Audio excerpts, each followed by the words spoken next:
चैव नरोत्तमं देवीं सरस्वतीं व्यासं ततो जयमुदीरयेत्।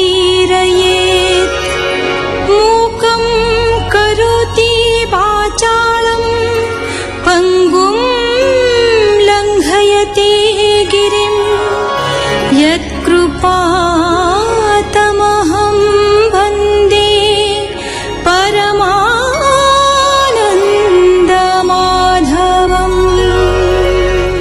श्रीकृष्ण उद्धव को बुझाई जे साधु संगरु श्रीहरि विषयक ज्ञान उत्पन्न होता है। सत्संग लब्ध भक्ति जोग व्यतीत भगवान को पाइबार कौनसी उपाय नहीं। वेदाभ्यास, ज्ञान, वैराग्य, यज्ञ, दान, व्रत, देव पूजा, जोग साधना इत्यादि सेते सहजरे जीव प्रति श्रीहरि को आकृष्ट करि पारे नहीं। भगवान वाच जार पुरुष भावे मोहे मते न जानती निश्चय परम ब्रह्म मुसो भावे अंते पशिले मोर ठावे। एणु ए साधुंक संगम तार स्थावर जंगम ए बोल बुझी हे उद्धव मोर चरणे कर भाव। विधि निषेध आदि कर्म छाड़ी सकल लोक धर्म प्रवृत्ति निवृत्ति एबेनी दृष्टि श्रवणे अनुमानी सकल छाड़ी ज्ञान बळे भज तु मो पाद कमले। एमंत गोविंदर बाणी उद्धव भय कला शुणी कृष्ण चरण तले पड़ी बोलई बेनी कर जोड़ी। उद्धव उवाच भोनाथ तोहर वचन शुणी संशय मोर मन तू एबे कथा अनुसारे बोइलु कर्म ते जीवारे पुणी बोइलु भज मते। एणु मु भ्रांति कली चित्ते कि कर्म कले नर हरि प्राणी संसारु जानते तरी कि कर्म तेजी भोगु पार कह हे कमलार बर। एबे नि संशय मोखेद ज्ञान खड़गे नाथ छेद गोविंद कमल लोचन पाप मो कर विमोचन। मो घरे ज्ञान दीप जाली अज्ञान खंड बनमाली उद्धव वाक्ये जदुपति कहन्ति जीव आत्मागति। भगवान वाच शुण हे भगत निपुण ए जीव स्वभावे निर्गुण ईश्वर निरंजन ही माया सयले देह बही जेणु अविद्या बंध तार ए घेनी कर्मे अधिकार विधि निषेध एणु करी सुकर्म कुकर्म विचारी। एणु केवल मोक्ष लाभे कर्म करिब शुद्ध भावे एमंते साधी शुद्ध कर्म लाभे भक्ति तुटे भ्रम।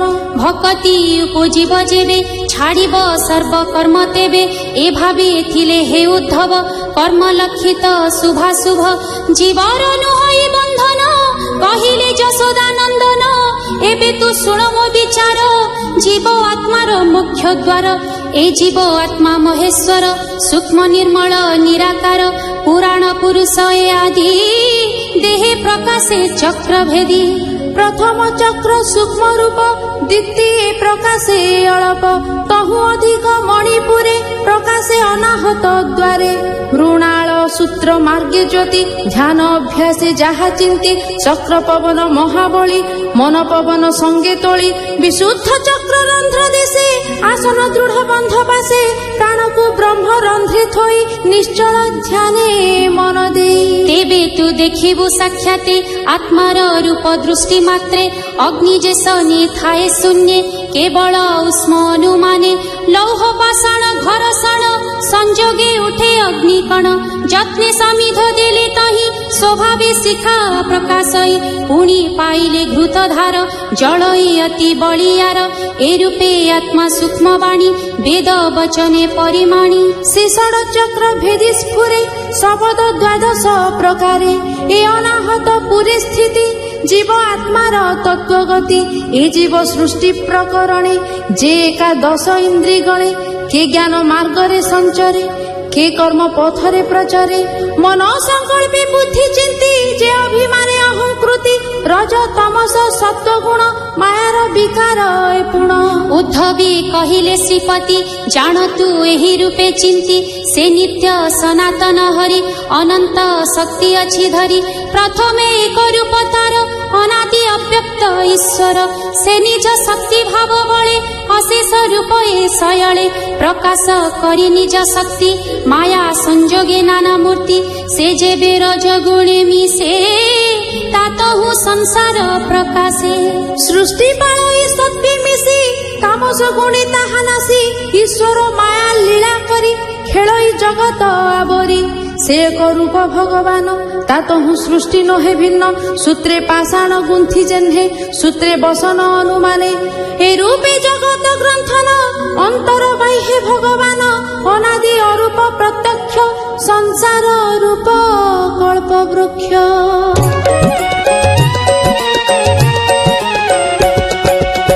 কর্ম এহার মূল বীজ রস সংযোগে মহাতেজ বড়ই ফল পুষ্প ঘেনি বিভোগ অপবর্গ বেনি পুণ্যপাত করজ বীর্যে বৃক্ষ অঙ্কুরি উঠে তেজে অনন্ত বাসনার মূলে এ বৃক্ষ স্থাপনা নিশ্চলে এ তিনি নাড় তিনি গুণে বৃক্ষর নির্মাণ কারণে এ পঞ্চডাল পঞ্চভূতে পঞ্চ বিষয়র সজুতে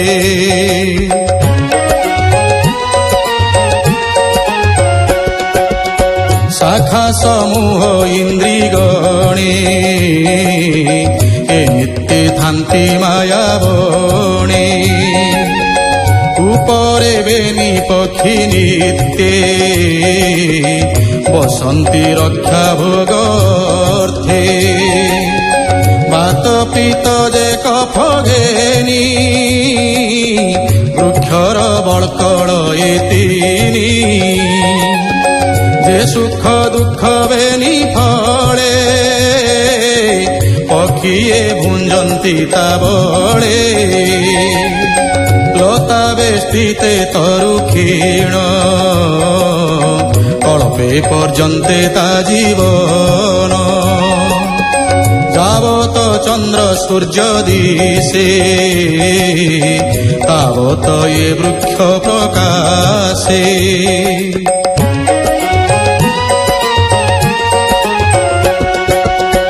একই পক্ষী তার ফল ভুঞ্জই নিত্যে মহাবল সে ফল খাই মত ভোলে নিরতে পশে নানা ঘরে আর পক্ষীয়ে থাই ভোকে সকল সাক্ষী রূপে দেখে বৃক্ষর ফল যে ভুঞ্জই কিরাত জালে সে পড়ই একই ব্রহ্ম নানা রূপে ভ্রমই মায়াময় কল্পে সে যেবে জানে বেদ সার সংসারে ভ্রম কাহি তার